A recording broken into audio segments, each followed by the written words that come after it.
سحر transmission Rehan رمضان میں خوش آمدید۔ آج ہم ایک اور سحری کرنے جا رہے ہیں اور اس دوران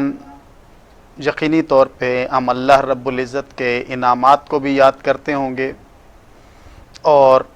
یقینی طور پہ اسلامی تعلیمات پر عمل پیرا ہونے کی کوشش بھی کرتے ہوں گے۔ ناظرین، آج کی ٹرانسمیشن کا آغاز تلاوت قرآن پاک سے کرتے ہیں۔ میں قاری محمد عثمان صاحب سے گزارش کروں گا کہ وہ تلاوت قرآن پاک پیش کریں۔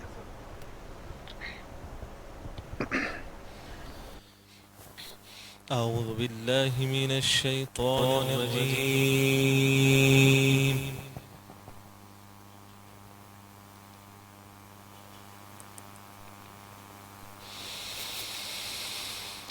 بسم اللہ الرحمن الرحیم۔ تبارک الذی جعل فی السماء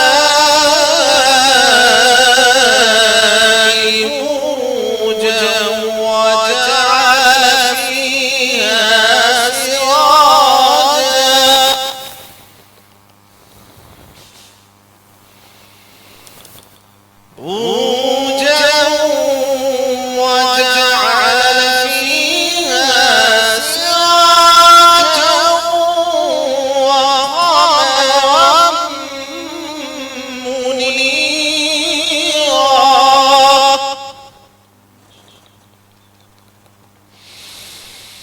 وهو الذي جعل الليل والنهار خلفة لمن أراد أن يذكر أو أراد شكورا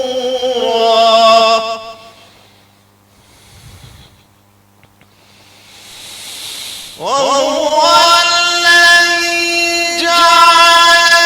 الليل والنهار خلفة لمن أراد أن يذكر أو أراد شكورا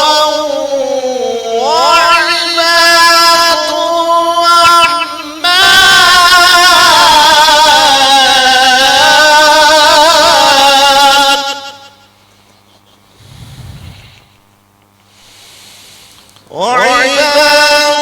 الرحمن الذين يمشون على الأرض هونا وإذا خاطبهم الجاهلون قالوا سلاما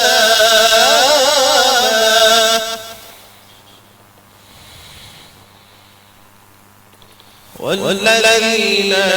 يبيتون لربهم سجدا وقياما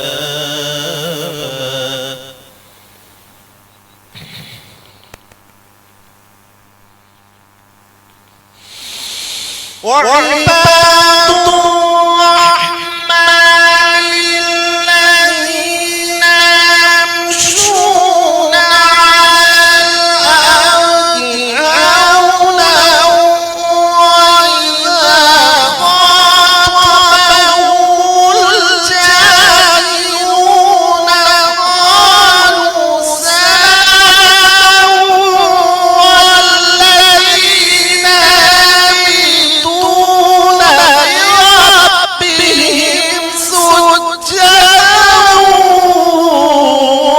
وقياما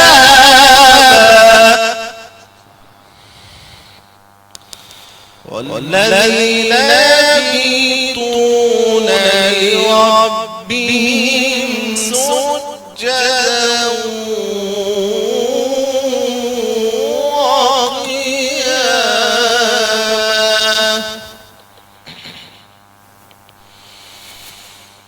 بسم الله الرحمن الرحيم الرحيم والضحى والليل إذا سجى ودعك ربك وما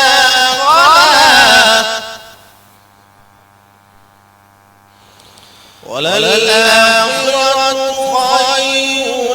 لك من الأولى ولسوف يعطيك ربك فترضى ألم يجدك يتيما فآوى بسم الله الرحمن الرحيم والضحى والليل إذا سجى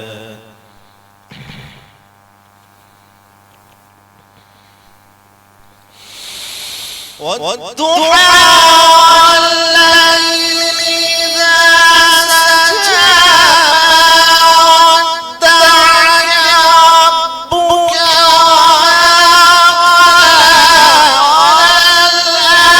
وللآخرة خير لك من الأولى ولسوف يعطيك ربك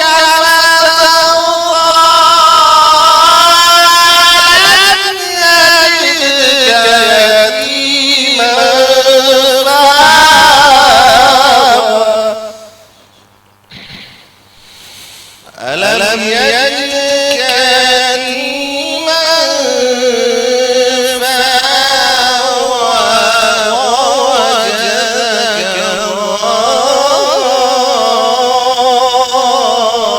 ضالا فهدى ووجدك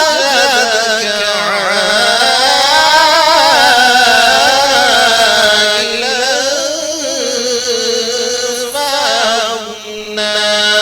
صدق الله العظيم. جزاک اللہ، بارک اللہ. ناظرین، ہم اللہ رب العزت کا پاک کلام سن رہے تھے. تلاوت قرآن پاک کے بعد ہم حمد باری تعالیٰ سنیں گے حافظ عمران الحق صاحب سے. جناب حافظ صاحب ہمیں حمد باری تعالیٰ سنائیے گا. دل پہ کلے کی ضرب لگا، لا الہ الا اللہ. ماشاءاللہ. دل پہ کلے کی ضرب لگا،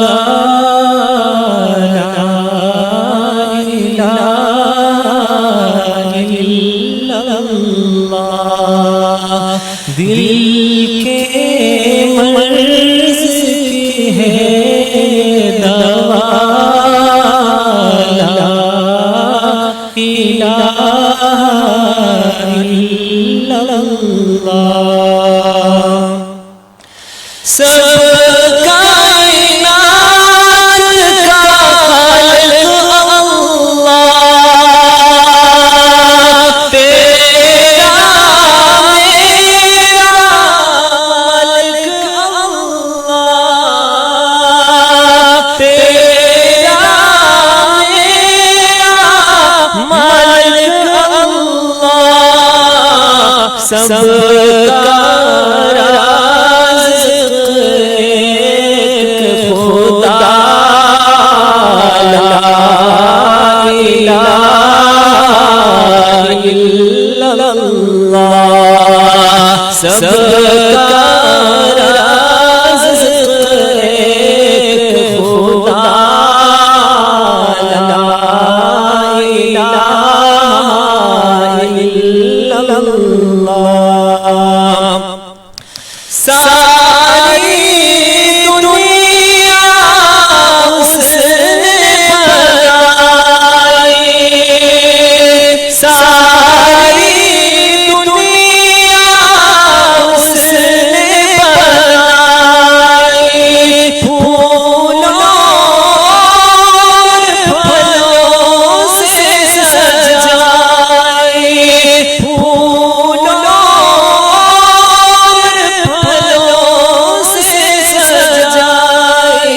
سب کچھ تیرا تو اس کا لا الہ الا اللہ سب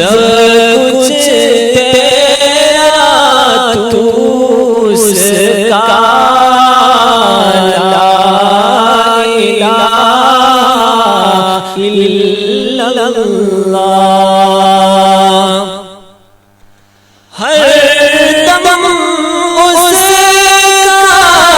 ذکر کیا ہر دم اس کا ذکر کیا اپنی موت کی فکر کیا اپنی موت کی فکر کیا آخر تیرا مقام فنا لا الہ الا اللہ آخر تیرا مقام فنا لا الہ الا اللہ دل پہ کلمے کی ضرب لگا لا الہ الا اللہ لا الہ الا اللہ لا الہ الا اللہ اللہ ناظرین قرآن پاک کا پہلا جو لفظ تھا جو وحی کی صورت میں حضور نبی کریم صلی اللہ علیہ وسلم پر اترا وہ تھا اقرا اور یہی وہ نظام تھا جو تعلیم کا جو پڑھنے کا حضور نبی کریم صلی اللہ علیہ وسلم کے ذریعے سے ہمیں عطا ہوا اس نظام تعلیم نے اس پورے معاشرے کی حیت بدل کے رکھ دی جس معاشرے میں علم والوں کو جو ہے وہ جاہل سمجھا جاتا تھا اور وہ جو جاہل تھے وہ ابو الحکم کہلاتے تھے لیکن نبی کریم صلی اللہ علیہ وسلم کی آمد کے بعد اور اس وحی کے بعد وہ سارا کا سارا معاشرہ بدل کے رہ گیا اور اس میں وہ جو خود کو ابو الحکم کہلاتے تھے قرآن پاک نے اللہ رب العزت نے ان کو جاہلوں سے تشبیہ دی اور وہ ابو الحکم بھی پھر ابو جاہل قرار پایا ناظرین اسلام کا نظام تعلیم جس نے کئی صحابہ کی زندگیاں بدل دی اور یہ نظام تعلیم جب تک موجود رہا اس وقت تک مسلمان نہ صرف مذہب کے اندر بلکہ طب کے اندر سائنس کے اندر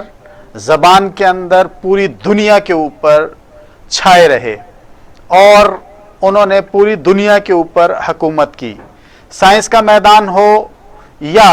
علم کا میدان ہو مسلمانوں نے عروج حاصل کیا اور اپنی کامیابی کے جھنڈے گاڑے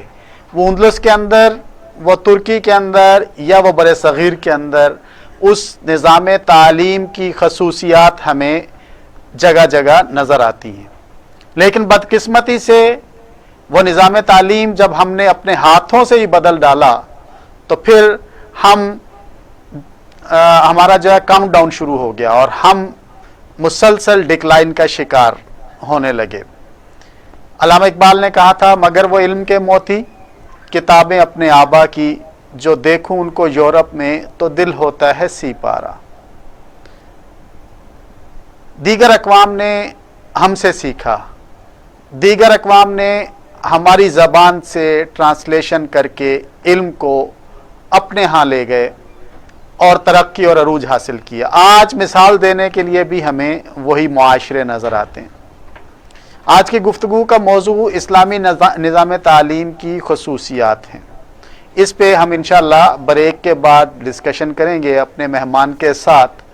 بریک پر جانے سے پہلے میں حافظ عمران الحق صاحب سے گزارش کروں گا کہ وہ نعت رسول مقبول صلی اللہ علیہ وسلم پیش کریں۔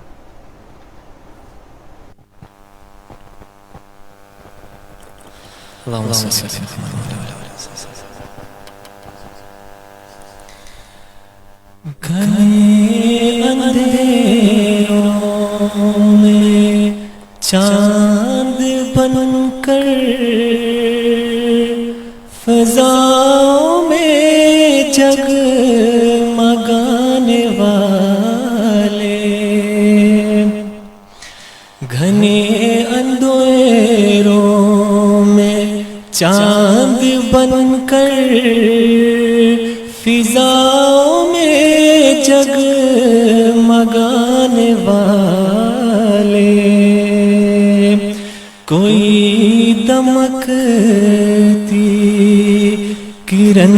ادھر بھی تجلیوں کے خزانے والے، جمال وہ تیری رحمتوں کا جھلک جھلک جھل ملا رہا ہے، جمال تیری رحمتوں کا جھلک جھلک جھل ملا رہا ہے، پلک پلک جس کو چومتے ہیں تجھے دلوں میں بسانے والے، پلک پلک جس کو چومتے ہیں تجھے دلوں میں بسانے والے، بھور بھور ہے تمام دریا، مٹا مٹا ہے نشان ساحل، بھور بھور ہے تمام دریا، مٹا مٹا ہے نشان ساحل، مگر یہ بڑھتے ہی جا رہے ہیں خیال سے لو لگانے والے، مگر یہ بڑھتے ہی جا رہے ہیں خیال سے لو لگانے والے، اگر چہرات بھی اندھیری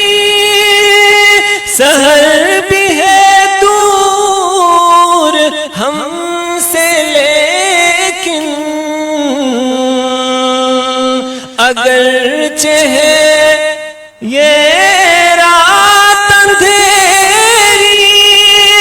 سحر بھی ہے دور ہم سے، لیکن چراغ تیری